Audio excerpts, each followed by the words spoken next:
This video presents examination of the neck vessels, including the carotid arteries and jugular veins, and examination of the heart using inspection, palpation, percussion, and auscultation.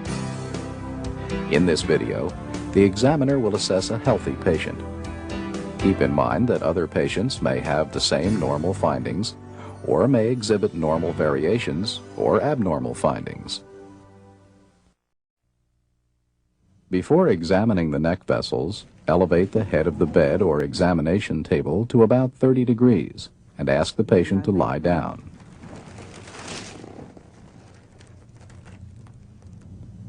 To assess the carotid arteries, first inspect the neck for pulsations.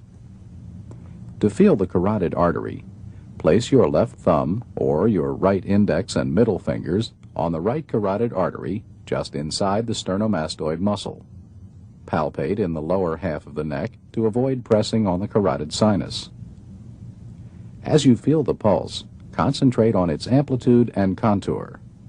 Note any variation in amplitude from beat to beat or with respiration. With your right thumb, palpate the left carotid pulse in the same manner, comparing it with the other side. Do not press on both carotid arteries at once. Next, use the bell of the stethoscope to auscultate for a bruit on both sides of the neck. A bruit is a whooshing, murmur-like sound that suggests arterial narrowing. If present, it would sound like this.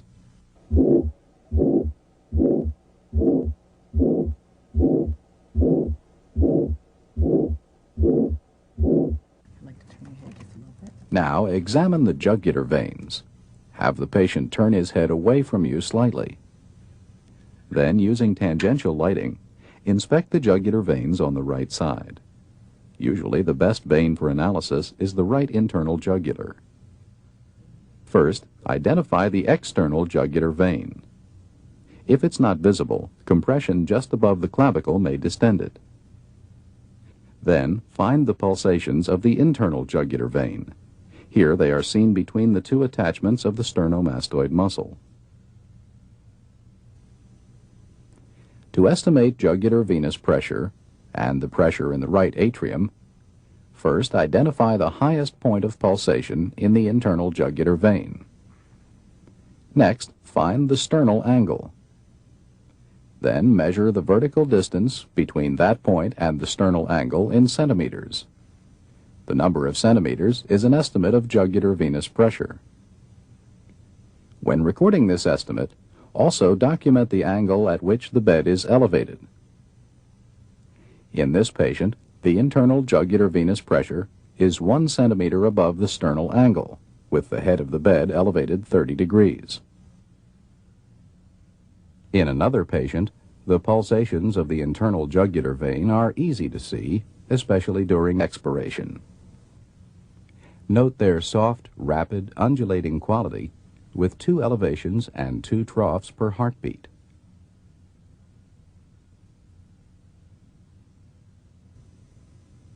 Compare them to the single thrust of the carotid artery pulsations.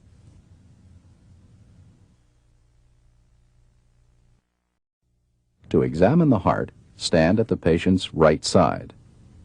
Have the patient remain supine with the upper body raised to about 30 degrees.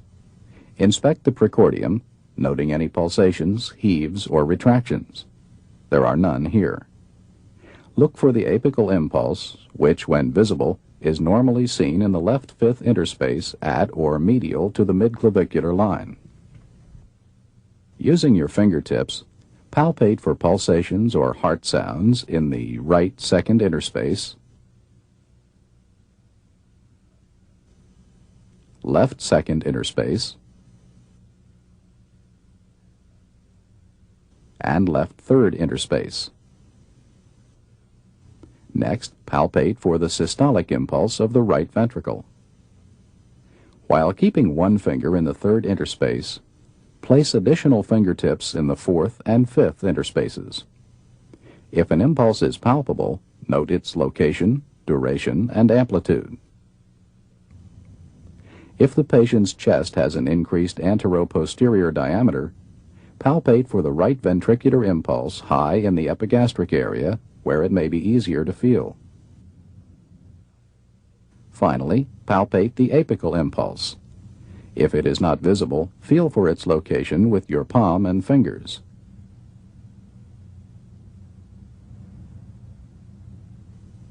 When you find it, assess it with your fingertips. Observe its location, diameter, amplitude, and duration. Identify its location by the interspaces in which you feel the apical impulse and by its distance in centimeters from the mid-sternal or mid-clavicular line. Measure the diameter of the impulse in centimeters. Feel for the amplitude of the apical impulse. It is usually small and feels like a gentle tap.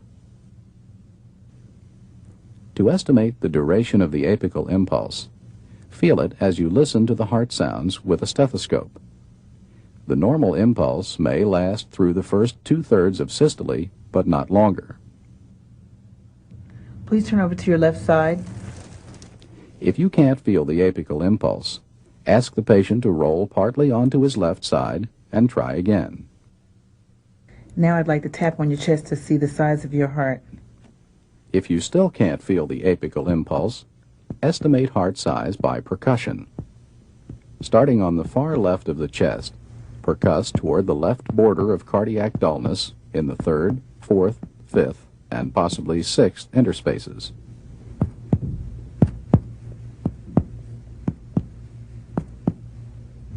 Normally, percussion reveals pulmonary resonance laterally and cardiac dullness medially.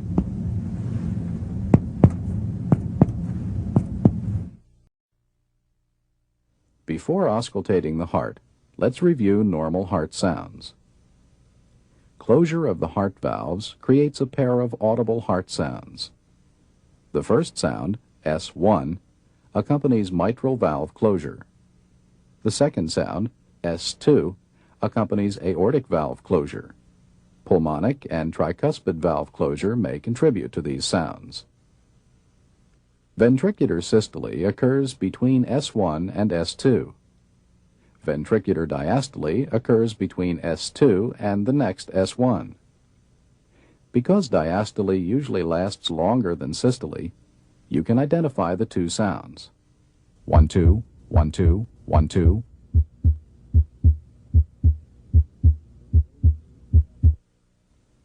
You can hear S1 and S2 in the aortic area, in the right second interspace close to the sternum, pulmonic area in the left second interspace close to the sternum, left third interspace, tricuspid area in the left fourth and fifth interspaces, and mitral area at the apical impulse.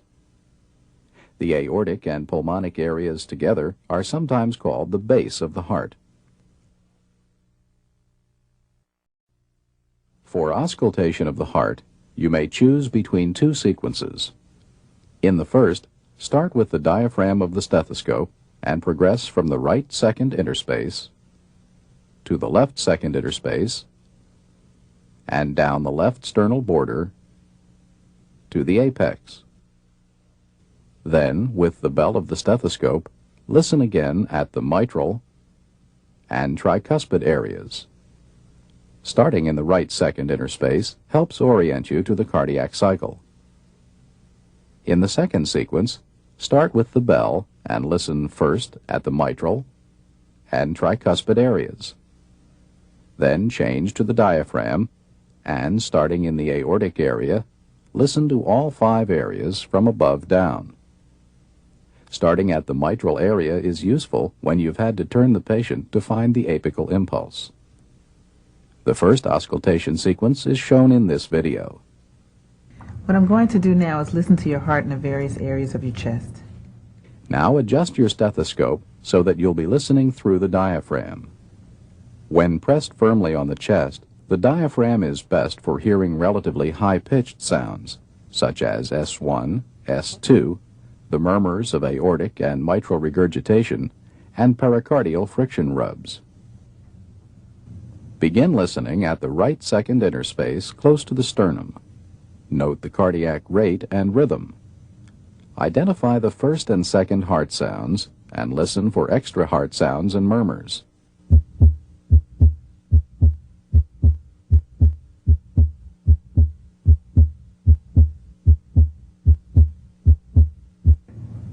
Please breathe deeper than normal. Then listen at the left second interspace. Try to hear splitting of S2. Here it is abnormally wide. It comes and goes with respiration.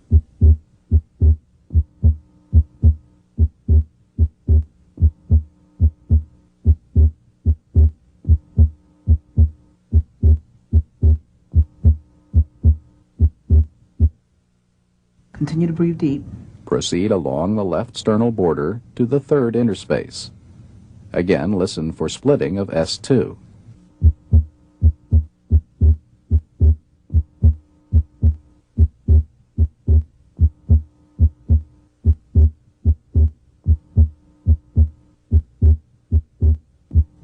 Continue to the fourth interspace.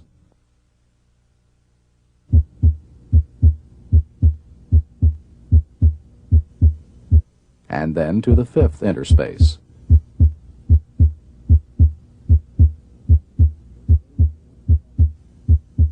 Finally, listen at the apex.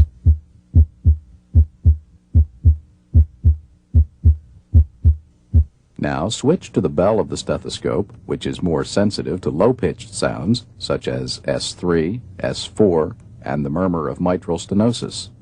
Listen at the apex again.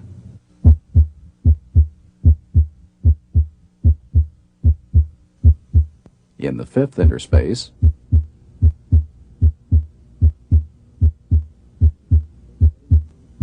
and in the fourth interspace.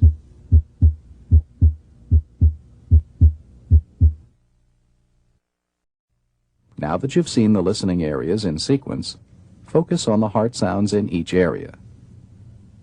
S2 is usually louder than S1 in the aortic area.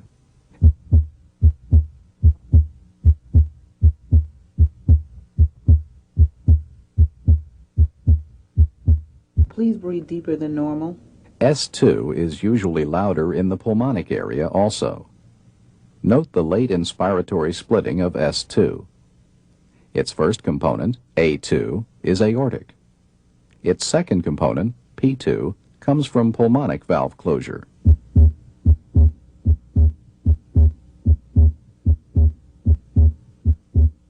In the left third interspace, both A2 and P2 may be heard again.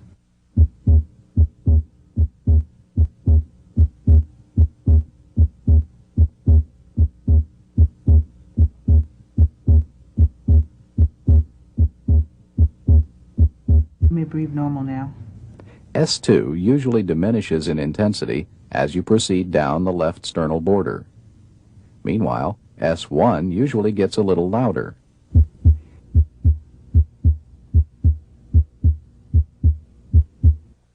In the tricuspid area, S1 may sound split. Its softer second component comes from closure of the tricuspid valve. Here at the mitral area, S1 is usually louder than S2. It comes from closure of the mitral valve.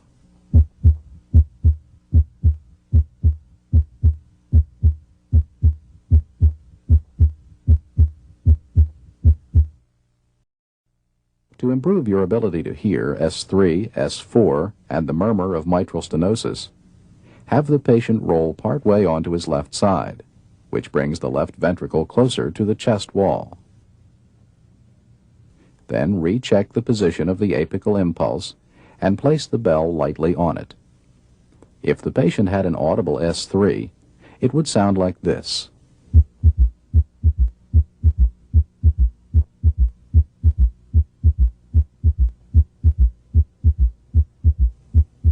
Now, notice how the third heart sound disappears when the bell is placed more firmly on the chest wall.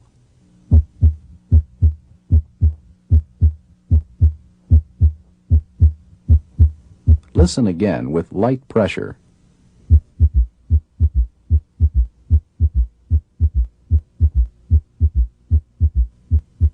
firm pressure,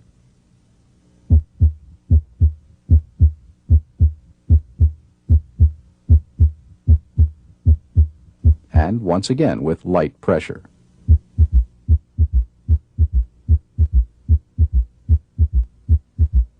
To help detect aortic murmurs, especially that of aortic regurgitation, have the patient sit up and lean forward.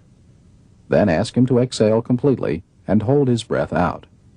Using the diaphragm of the stethoscope, listen at the left second interspace and down the left sternal border to the apex. Breathe out completely again and hold it. Pause periodically to allow the patient to breathe. Listen for the high-pitched diastolic murmur of aortic regurgitation. If the patient had this murmur, it would sound like this.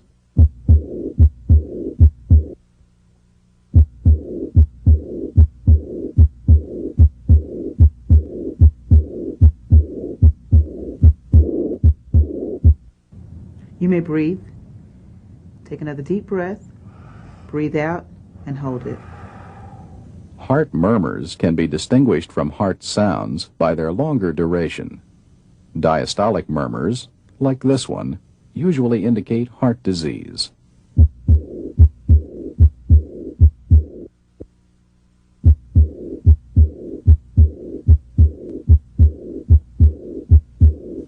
Systolic murmurs can occur in healthy people or in those with heart disease. For example, a loud mid-systolic murmur may be heard in aortic stenosis.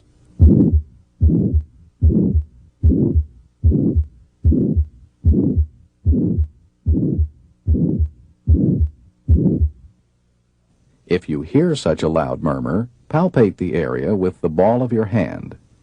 Palpable vibrations associated with a heart murmur are called a thrill. In summary, examination of the neck vessels and heart includes assessment of the neck vessels, including the carotid arteries and jugular veins, and examination of the heart using inspection, palpation, percussion, and auscultation.